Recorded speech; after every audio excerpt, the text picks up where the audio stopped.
Hello friends, welcome to my YouTube channel DHAWARE'S Physics. In this video we are going to start the new topic or new chapter, that is the rotational motion. Before starting to this new chapter rotational motion, we will revise some basic concepts which are most useful to study this rotational motion. First of all, we will discuss about the states of body. In the one-dimensional motion or motion along a straight line, we have seen there are two main states of body depending upon the position of body. कोणत्या कोणत्या states होत्या बाळांनो? पहिली होती एक state of rest आणि दुसरी होती स्टेट ऑफ मोशन. तुला आठवत असेल बेटा, स्टेट ऑफ रेस्ट आणि स्टेट ऑफ मोशन कशा होत्या? In case of state of rest, let us consider we are observing the given body for a long time interval, and if we observe that there is no change in position of that body with respect to time, then we can say that body is in a state of rest. It means that when there is no change in position of body with respect to time, then we can say given body is in a state of rest. Okay. On the other hand, if we are observing the position of same body for a long time interval, and if we observe that there is change in position of that body with respect to time, then we can say given body is in a state of motion. Okay, so in a single sentence we can say if there is change in position of body, then body is said to be in a motion. Otherwise, if there is no change in position of body with respect to time, then given body is said to be at rest. चल बेटा, आता तुला कळालं state of rest काय असते आणि state of motion काय असेल. याच्यानंतर बाळा तुला हे सुद्धा आठवत असेल, वन डायमेन्शनल मोशनमध्ये आपण फक्त स्टेट ऑफ मोशन पाहिल्याच्या नंतर पाहिल्या होत्या depending upon the movement of body, entire body और the particles of body. There are three basic types of motion. आपण बघितल्या होत्या की बॉडीची मुवमेंट किंवा बॉडीच्या पार्टिकल्सची मुवमेंट याच्यावर बेटा मोशनच्या मेन तीन टाइप्स आपण स्टडी केल्या होत्या. आठवत असतील तुला कोणत्या होत्या? आपण जर विचार केला हे मोशन, तर आपल्या असं लक्षात येईल ह्या मोशनच्या तीन बेसिक टाइप्स होत्या. एक पहिली जी टाइप होती, it is non as the translatory motion. बघ बेटा, थोडंसं स्ट्रेस दे आणि तुला काही आठवतं का बघ याच्याबद्दल. वन डायमेन्शनल मोशनमध्ये आपण हे ट्रान्सलेटरी मोशन स्टडी केलेलं आहे. काय पाहिलं होतं तिथं? The motion in which body moves from one point to another point is called translatory motion. दुसऱ्या टाईपचं जे मोशन आहे बेटा ते होतं रोटेशनल मोशन, जे की आपल्याला या चॅप्टरमध्ये आता स्टडी करायचं आहे. आणि थर्ड जे टाईपचं मोशन होतं ते होतं ऑसिलेटरी मोशन. हे सुद्धा मोशन आपल्याला नेक्स्ट चॅप्टरमध्ये स्टडी करायचं आहे. ठीक आहे बेटा. बघा, आता स्टेट ऑफ मोशनला एक्सटेंड केलं तर आपण ह्या तीन टाइप्स सांगू शकतो. आणि ह्या तिन्ही टाइप्स कशावर बेस्ड आहेत? तर बेटा तुझं 0 मिनिटात आन्सर आलं पाहिजे. These types of motion are based on the moment of entire body और particles of that body. Okay, चला आता हे मोशन तर तू स्टडी केलेलं आहेस, आता याच्याकडे जायचं आहे आपल्याला.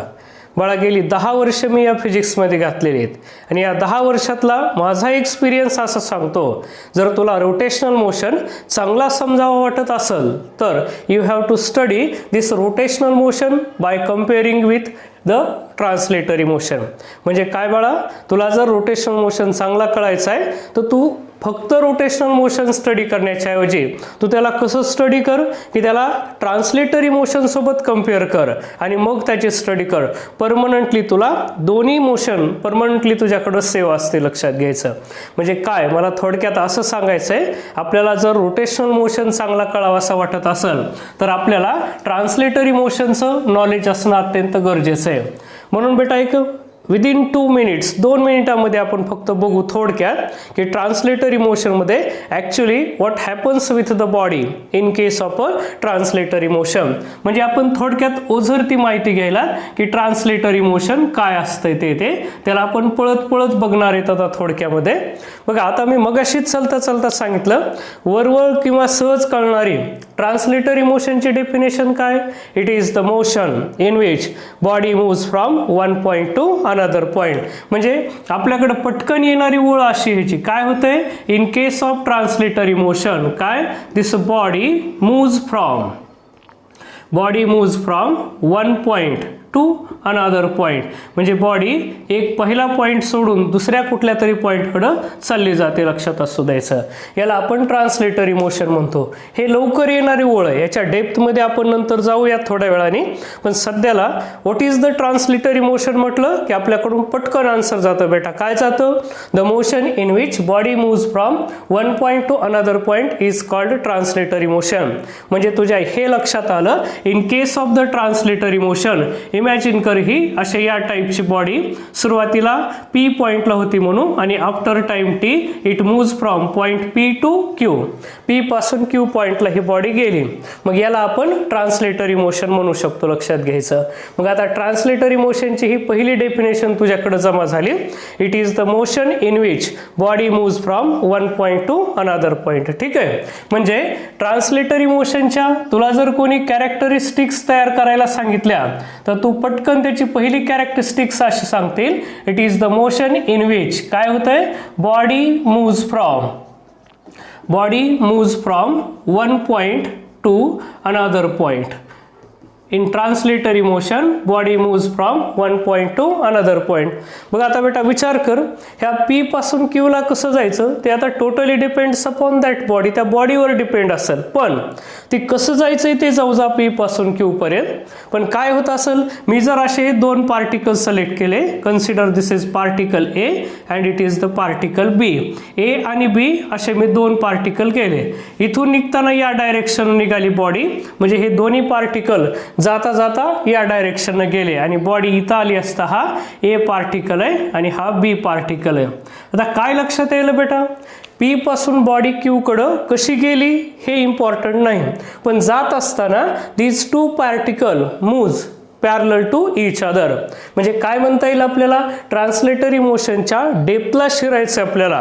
तर आपण आणखीन असं सुद्धा सांगू शकतो आपण, इन ट्रान्सलेटरी मोशन काय असतंय, एक तर काही ऑल पार्टिकल्स ऑफ बॉडी. हे बॉडी कशी असेल, रिजिड बॉडी असेल. रिजिड बॉडी कुणाला म्हणायचं, rigid body is that body in which the distance between any two points or any two particles remains unaffected किंवा remains unchanged under the application of any external force. याच्यावर काय force apply करायचं ते करा. दोन particle मधलं distance change नाही झालं, then we can say given body is a rigid body. Okay, आता बघा, this rigid body consist of large number of particle.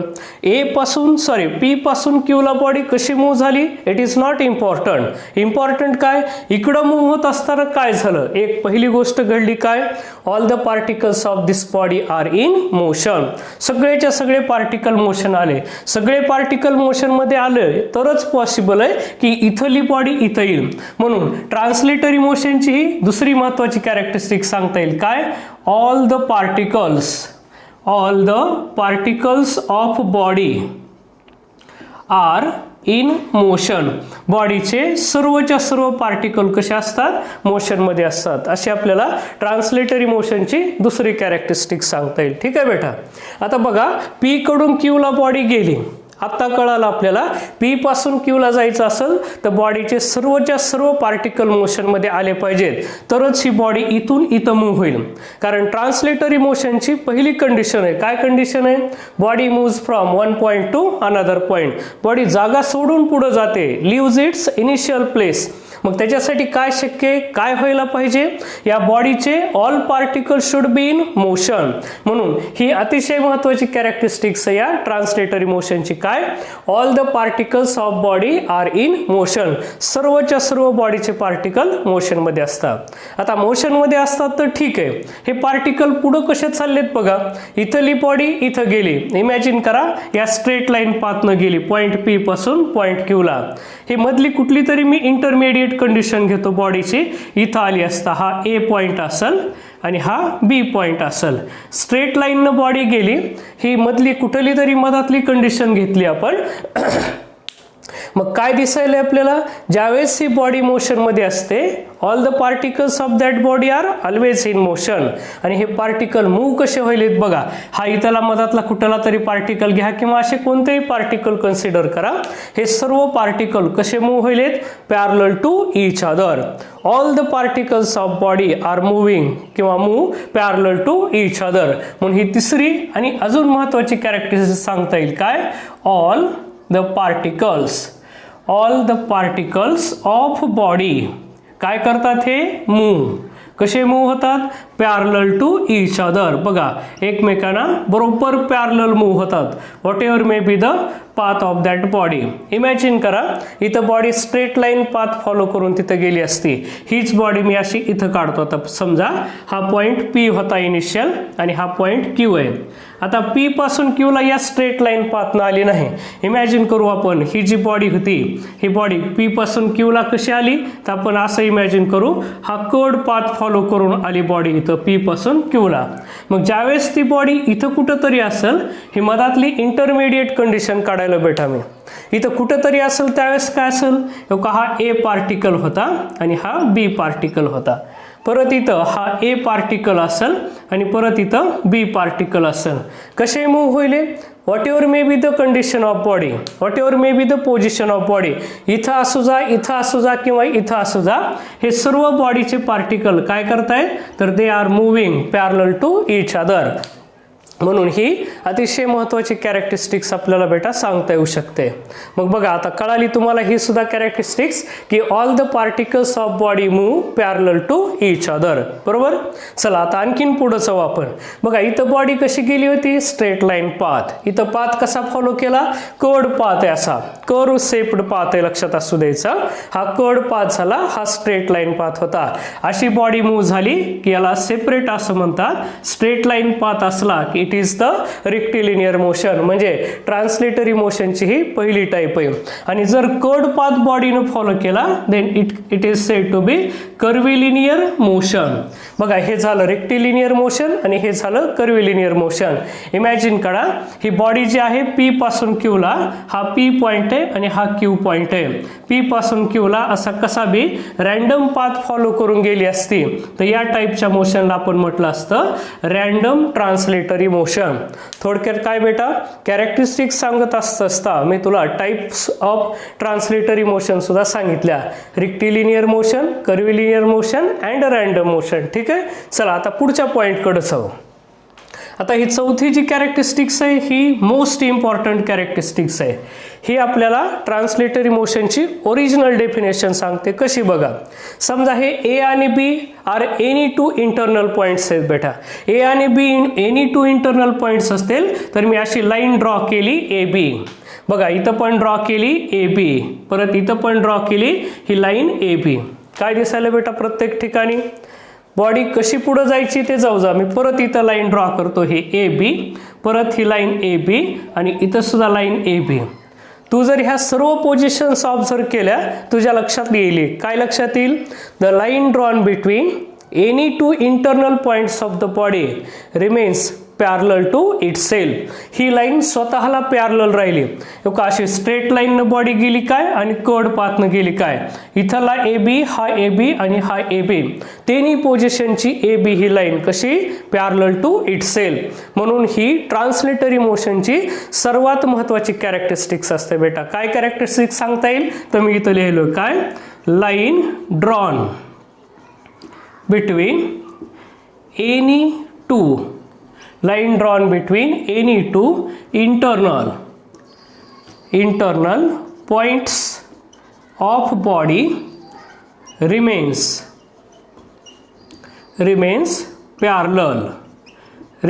parallel to itself.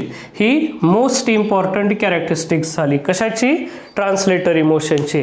बघा आता कशी सांगता येईल आपल्याला, the line drawn between any two internal points of body remains parallel to itself. मग तुमच्या आता लक्षातच आलंय body straight line path follow करो, नाही तो कोड करो किंवा रॅन्डम पाथ फॉलो करो, दरवेळेस हे ए बी मात्र स्वतःला पॅरलल राहणार आहे. म्हणून ही मोस्ट इम्पॉर्टंट आहे. काही लोक तो रेक्टिलिनियर मोशनची ट्रान्सलेटरी मोशनची ही प्रॉपर्टीच डेफिनेशन म्हणून यूज करतात. कसं करतात, the motion in which the line drawn between any two internal points of a body remains parallel to itself then it is called translatory motion. ठीक आहे बेटा. तर तुझ्या पण लक्षात आलं की हे काय असतं ते. ठीक आहे. Line drawn between any two internal point remains parallel to itself. चला आणखीन पाचवी, ही सुद्धा मोस्ट इम्पॉर्टंट कॅरेक्टरिस्टिक्स आहे. काय सांगितलं पहिल्यांदा, बॉडी एका ठिकाणून दुसऱ्या ठिकाणी जाते. All the particles of body are in motion. Particle कसे मूव्ह व्हायले तर पॅरलल टू इच अदर, एकमेकाला पॅरलल मूव्ह व्हायले. मग बेटा जर सर्व पार्टिकल एकमेकाला पॅरलल मूव्ह होत असतील तर काय होत असेल? When this body performs translatory motion, linear displacement, linear velocity and linear acceleration is same for all particles. म्हणून ही सुद्धा मोस्ट इम्पॉर्टंट कॅरेक्टरिस्टिक्स आहे. काय सांगते?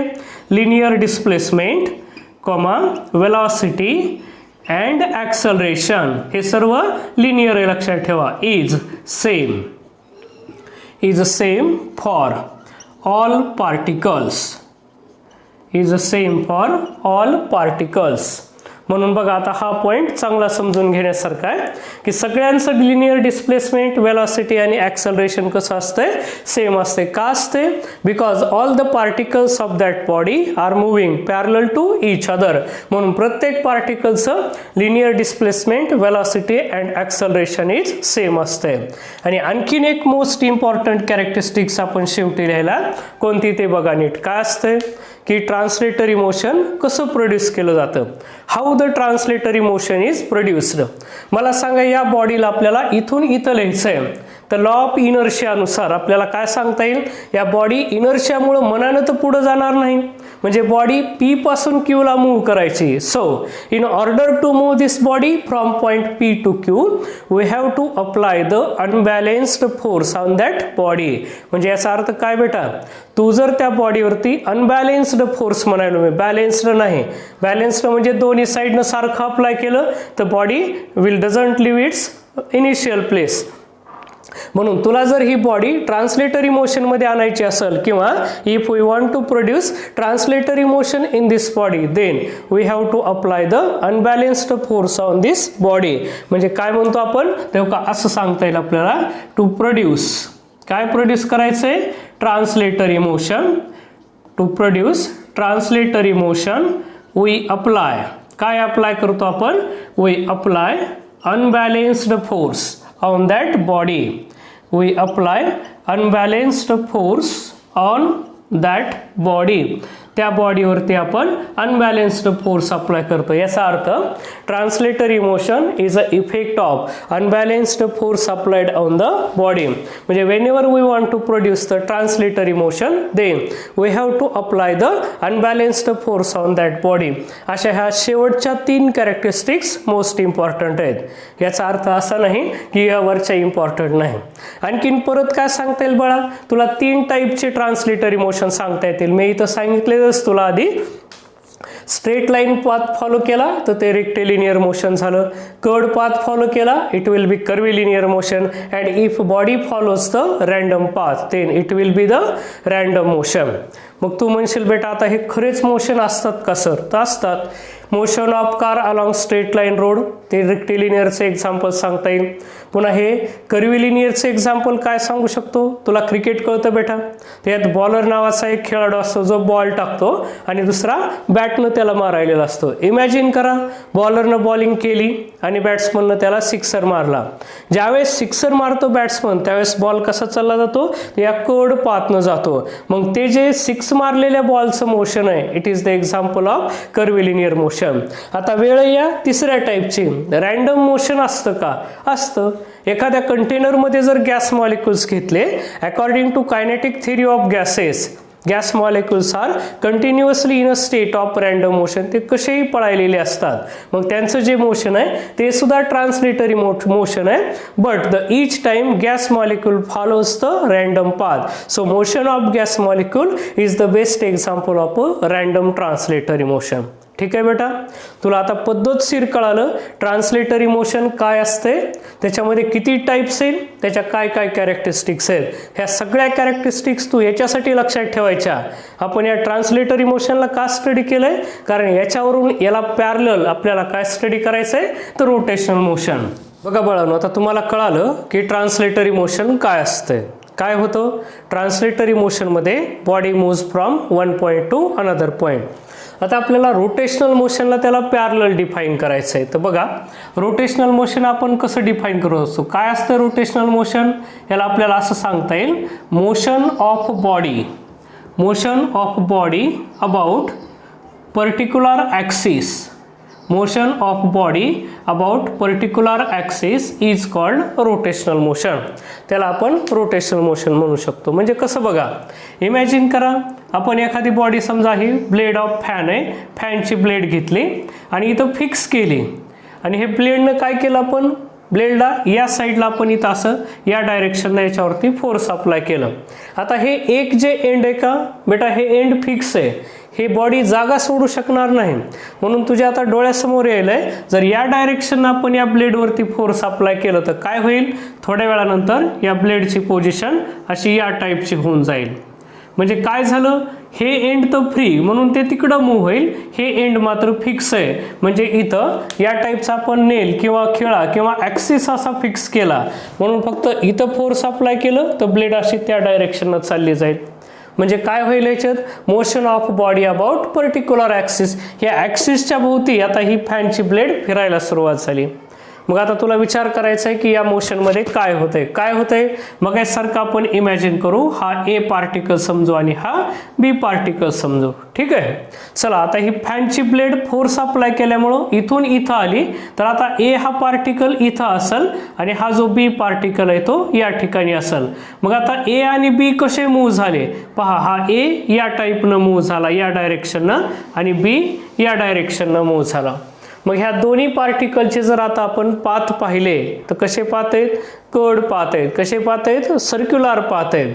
म्हणजे ह्याचा अर्थ when body performs this rotational motion then particles of body describes the circular path. ह्या बॉडीचे जे पार्टिकल्स आहेत ते कसे मूव्ह होईल, सर्क्युलर पाथ फॉलो करायले.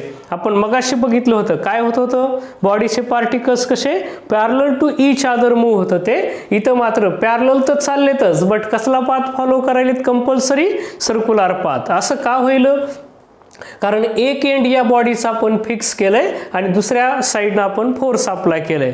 प्रॅक्टिकली मी तुम्हाला हे डेमॉन्स्ट्रेशन दाखवू शकतो याचं. इमॅजिन करा आपली ही आताचीच ही अशी बॉडी, या बॉडीला काय केलं, मगाशी ट्रान्सलेटरी मोशनमध्ये कशी होती, या टाईपनं बॉडी मोशनमध्ये यायची किंवा या टाईपनं असायची. इमॅजिन करा इथं आपण याचा ॲक्सिस फिक्स केला, म्हणजे इथं बॉडी फिक्स केली, हा ॲक्सिस ऑफ रोटेशन असेल बेटा. हा जर मी इथं बसवला याचा अर्थ बॉडी आता जागा सोडून जाऊ शकणार नाही, कारण या ॲक्सिस भोवती फिट केलेली. मग मी तिथं दाखवल्यासारखं या ठिकाणी जर मी असं इकडल्या डायरेक्शननं फोर्स अप्लाय केलं, कसं, ही बॉडी अशी ढकलायला सुरुवात केली, बॉडी जागा सोडू शकायली का नाही, मात्र काय व्हायली, या ॲक्सिसच्या भोवती बॉडीनं फिरायला सुरुवात केलंय. मग असं फिरल्यामुळं काय होईल, इथं जसे ए आणि बी पार्टिकल सर्क्युलर पाथमध्ये होते ते तुला आता इथं बघायला भेटणार आहे.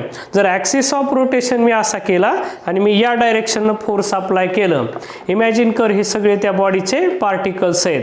मी आता ही लाईन काढून टाकतो मगाशीची. हे सगळे बॉडीचे पार्टिकल्स इमॅजिन करायचे आणि आपण त्याच्यावर जर असं फोर्स अप्लाय केलं तर तुला दिसल, when this body is rotating about axis of rotation then such all particles of body are performing the circular motion. कसे फिरायले हे पार्टिकल, तर सर्क्युलर पाथमध्ये फिरायला लागलेत. म्हणून रोटेशनल मोशनची खासियत आहे काय, when body performs rotational motion about an axis of rotation then all the particles of this body describes the circular path. आणि ह्या सगळ्या सर्क्युलर पाथचं सेंटर कुठं जाईल बेटा, तर या ॲक्सिस ऑफ रोटेशनवर. पुढे बघू आपण त्याला डिटेल, पण सध्याला तुला कळालं की रोटेशनल मोशनमध्ये काय होतंय. एक तर रोटेशनल मोशन काय आहे, motion of body about particular axis. म्हणून तुला जर याच्या कॅरेक्टरिस्टिक्स बनवायला सांगितल्या तर तू असे सांगशील, रोटेशनल मोशन काय, it is motion of body about particular axis. कोणत्या तरी ॲक्सिसच्या अबाउटचं मोशन आहे, लक्षात घ्यायचं. चला ही पहिली कॅरेक्टरिस्टिक झाली. दुसरी काय सांगता येईल, ट्रान्सलेटरी मोशनच्या आठव बेटा, तिथं ज्या केल्या त्याच पॅरलल कॅरेक्टरिस्टिक्स इथं लिहायच्या. तिथं काय लिहिलं होतं आपण, all the particles of body are in motion. पण याच्यामध्ये तसं नसतं बेटा. हा जो आपला ॲक्सिस ऑफ रोटेशन होता, हा जर आपण असा फिक्स केला, बॉडीचे सगळे पार्टिकल मोशनमध्ये असतील, पण ह्या ॲक्सिसवरचे जे पार्टिकल असतील, सच पार्टिकल्स आर कसे असतील, ॲट रेस्ट. म्हणजे बॉडी जर अशी फिरायला सुरुवात झाली, बाकीचे सगळे particle circular path follow follow करायले, but those particle which are on the lie on the axis of rotation are not in motion. म्हणून दुसरी कॅरेक्टरिस्टिक्स आपण ह्याची काय सांगू शकतो, पार्टिकल्स इफ असं म्हणू शकतो, इफ ॲक्सिस इज फिक्स्ड, जर आपला ॲक्सिस फिक्स्ड असेल देन काय म्हणता येईल, पार्टिकल्स ऑन ॲक्सिस, त्या ॲक्सिसवर असलेले particles on axis are not in motion, ॲक्सिसवरचे पार्टिकल मोशनमध्ये नसतात, दे आर ॲट काय असेल रेस्ट. आणखीन आठव बेटा मग अशी काय कॅरेक्टरिस्टिक्स लिहिली आपण पुढचे, काय म्हटलं होतं, all the particles of body moves parallel to each other. इथं कसे पळायलेत हे सर्व पार्टिकल, समजा मी इथला सी पार्टिकल घेतला असता तो इथं या पाथनं आला असता, म्हणजे तो ए असो किंवा सी असो किंवा बी असो, प्रत्येक पार्टिकल बॉडीचा काय except particle on the axis of rotation, बाकीचे सगळे पार्टिकल्स काय करणार आहेत, सर्क्युलर पाथ डिस्क्राईब करणार आहेत. म्हणून मला असं म्हणता येईल, पार्टिकल्स ऑफ बॉडी डिस्क्राइब्स काय करतात, डिस्क्राइब्स सर्क्युलर पाथ. बघा सर्क्युलर पाथमध्ये हे पार्टिकल मूव्ह व्हायला सुरुवात होतात, लक्षात घ्यायचं. म्हणजे काय म्हणता येईल आपल्याला, when body performs rotational motion then particles of body except म्हणजे सोडून कुठले, particles on the axis describes the circular path. आणि या सगळ्या सर्क्युलर पाथचं सेंटर कुठे रे, एकाच ठिकाणी, कुठं, जिथं बॉडी फिक्स केली. बॉडी फिक्स कुठं करतो आपण, ॲक्सिसला, म्हणजे ह्या सगळ्या सर्कलचे सेंटर कुठं असतील, ॲक्सिस ऑफ रोटेशनवर. म्हणजे याचा अर्थ हे सगळे सर्कल कसे येतं, all these circles are concentric circle. Okay, चला ही तिसरी कॅरेक्टरिस्टिक्स झाली. चला चौथ्या कॅरेक्टरिस्टिक्स मध्ये आपण तिथं काय सांगितलं होतं बेटा, आठवायचं काय सांगितलं होतं बघा. पहिल्यांदा सांगितलं body one point to another point तिथं मूव्ह होत होती, इथं ॲक्सिसच्या अबाउट फिरते. इथं काय होतं, ॲक्सिस फिक्स असला तर सगळे पार्टिकल मोशनमध्ये नसतात, ट्रान्सलेटरी मोशनमध्ये all the particles of body are in motion. ह्याच्यामध्ये particles of body describe circular path, तिथं काय होत होतं, all particles moves parallel to each other, एक तर सर्व पार्टिकल मोशनमध्ये होते आणि ते पॅरलल मूव्ह व्हायचे. मग त्याच्यामुळं आपण तिथं सांगितलं होतं प्रत्येक पार्टिकलसाठी, बघा प्रत्येक पार्टिकलसाठी जर का आपण काय केलं, बॉडीचे एनी टू इंटरनल पॉईंट आपण सिलेक्ट केले तर त्याच्यात जर लाईन ड्रॉ केली तर ती लाईन कशी होती, रिमेन्स पॅरलल टू इटसेल्फ. म्हणून आपण काय म्हणू शकतो बघा, ती कॅरेक्टरिस्टिक्स आपल्याला इथं अशी लिहिता येईल, line drawn between any two internal points of body doesn't remain parallel to itself, parallel राहत नाही. बघू आपण आता ते कशी होती ते. बघा आता इमॅजिन करा, ए बी म्हणजे हा पॉईंट आहे, मी इथं जर अशी लाईन ड्रॉ केली, इथं बॉडी आली असता, आता ही अशी लाईन ड्रॉ झाली. कशी झाली बघा, दोन एनी टू इंटरनल पॉईंट आहेत, याच्यात काढलेली लाईन आता इथं आणि इथं पॅरलल राहिली का, नाही राहिली बेटा, म्हणजे doesn't remain parallel to itself असं सांगता येईल. परत आपण तिथं काय म्हटलं होतं बेटा, all particles moves with the same linear displacement, linear velocity, linear acceleration. मग तुला माहिती सर्क्युलर मोशन सारखं की याच्यामध्ये काय असेल, अँग्युलर, बॉडी रोटेट होईल की सर्व क्वांटिटीज अँग्युलर येतात. मग इथं सुद्धा बॉडीचं सेम असेल, काय काय सेम असेल, angular displacement, angular velocity, angular acceleration. But linear displacement, linear acceleration आणि लिनियर वेलॉसिटी मात्र प्रत्येकाची वेगळी असेल. म्हणजे मी असं म्हणता येईल, काय म्हणतो मी, angular displacement comma velocity comma acceleration is same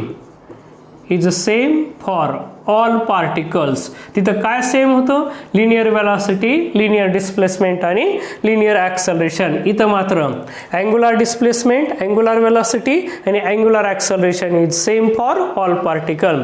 but काय काय म्हणता येईल आपल्याला, हो का, लिनियर डिस्प्लेसमेंट म्हणजे काय, S, linear velocity V and linear acceleration A is काय, डिफरंट फॉर ईच पार्टिकल. हे का असतंय ते पुढे बघू आपण, उद्याच्या पिरियडमध्ये बघू की हे सर्व वेगळे वेगळे का असतात ते. फक्त सध्याला लक्षात ठेवा काय सारखं आहे, हो का, अँग्युलर वेलॉसिटी, ॲक्सेलरेशन आणि अँग्युलर डिस्प्लेसमेंट सेम आहे, लिनियर क्वांटिटीज मात्र वेगळे असतात. आता बघा आपण बघू की हे का वेगळं वेगळं असतंय. बघा आपण विचार जर केला व्हीचा, V is equal to R omega असते. जर ओमेगा प्रत्येकासाठी सेम असेल तर त्याला आपण कॉन्स्टंट करू. म्हणजे इथं लिनियर वेलॉसिटी कुणावर डिपेंड आहे, आर वरती. मग बघ बेटा, इथल्या पार्टिकलची रेडियस एवढी छोटी असेल, इथल्या पार्टिकलची वेगळी आणि बी पार्टिकलसाठी रेडियस वेगळी. मग जर आर प्रत्येकासाठी डिफरंट असेल तर व्ही सुद्धा डिफरंट असावं. म्हणून लिनियर डिस्प्लेसमेंट वेगळं, लिनियर वेलॉसिटी वेगळी आणि लिनियर ॲक्सलरेशन वेगळं असते. कारण this V depends upon R, it doesn't depends on omega, because in rotational motion omega is same for all particles. ठीक आहे. चला आता पुढची 6वी कॅरेक्टरिस्टिक्स बघू आपण. बघा आता ही मोस्ट इम्पॉर्टंट कॅरेक्टरिस्टिक्स. तिथं आपण बघितलं होतं, to produce translatory motion we apply the unbalanced force on body. बेटा इथं लक्षात असू द्यायचं, तुला जर रोटेशनल मोशन प्रोड्यूस करायचंय तर परपेंडिक्युलर फोर्स अप्लाय केला आपण. हो का, हे अशी रेडियस सर्कलची घेतली तर त्याला परपेंडिक्युलर फोर्स अप्लाय केलं आणि ते काय तयार करतंय, मोमेंट ऑफ कपल किंवा टॉर्क तयार करतंय. याचा अर्थ काय, टू प्रोड्यूस, काय प्रोड्यूस करायचं आपल्याला, टू प्रोड्यूस रोटेशनल मोशन. आपल्याला जर रोटेशनल मोशन प्रोड्यूस करायचं असेल तर काय करतो आपण, वी अप्लाय, काय अप्लाय करावं लागेल, unbalanced torque. We apply unbalanced torque on body. त्या बॉडीवरती आपण अनबॅलेन्स्ड टॉर्क अप्लाय करतो. म्हणजे तुला आता बेटा कळालं ट्रान्सलेटरी मोशन का प्रोड्यूस होतंय, due to the application of unbalanced force. तर रोटेशनल मोशन का प्रोड्यूस होईल, due to the application of unbalanced torque. Okay. आता हा बेसिक डिफरन्स व्यवस्थित लक्षात ठेवा. तासाच्या सुरुवातीला सुद्धा मी तुम्हाला सांगितलंय, आपल्याला एकटं रोटेशनल मोशन स्टडी करायचं नाही, आपण त्याला ट्रान्सलेटरी मोशन सोबत कम्पेअर करून स्टडी करणार. बेटा तू जेवढं कंपॅरिझन करून स्टडी करशील तेवढं तुझ्या परमनंटली लक्षात राहील. तर अशा ह्या all these are the characteristics of rotational motion. शेवटी आजचं लेक्चर हे आपलं इंट्रोडक्टरी लेक्चर होतं बेटा. मी फक्त तुम्हाला कुठं आणून सोडलं, आज रोटेशनल मोशनला डिफाईन केलं. आणि रोटेशनल मोशनला डिफाईन केलं की आता 1-2 लाईनी परमनंटली सेव्ह करून ठेवा. एक काय, when body performs rotational motion then all the particles of body describes the circular path. म्हणजे सर्व पार्टिकल्स काय करतात, सर्क्युलर मोशन परफॉर्म करतात. लक्षात असू द्यायचं, कुणाच्या अबाउट, ॲक्सिस ऑफ रोटेशन वरती. म्हणून काही पॉइंट्स, आजचं इंट्रोडक्टरी लेक्चर जरी असलं बेटा तरी काही पॉइंट्स नोट करून सेव्ह करून ठेवा. When body performs rotational motion then all the particles of body performs circular motion about an axis of rotation. दुसरा महत्त्वाचा point, when body performs rotational motion then angular displacement, angular velocity, angular acceleration is same for all particles, but linear velocity, linear acceleration and linear displacement is different for each particle. त्याचं reason बघितलं आपण काय, in case of rotational motion linear velocity depends upon R because omega is same for all particles. So each particle has different linear velocity, different linear displacement and different linear acceleration. Okay बेटा, तर तुला कळालं. आता पुन्हा एकदा एक वळ सगळ्यात महत्त्वाची, कारण उद्यापासून पुन्हा तीच वळ येणार आहे. कोणती, when body performs rotational motion then particles of body describes circular path and centers of all these circles lie on a single straight line known as the axis of rotation. तर शेवटी काय बेटा, बॉडीनं रोटेशनल मोशन परफॉर्म केलं की तिचे particles circular motion perform करणार. कुणाच्या about, तर ॲक्सिस ऑफ रोटेशनच्या. तर हा झाला इंट्रोडक्टरी पार्ट या रोटेशनल मोशनचा.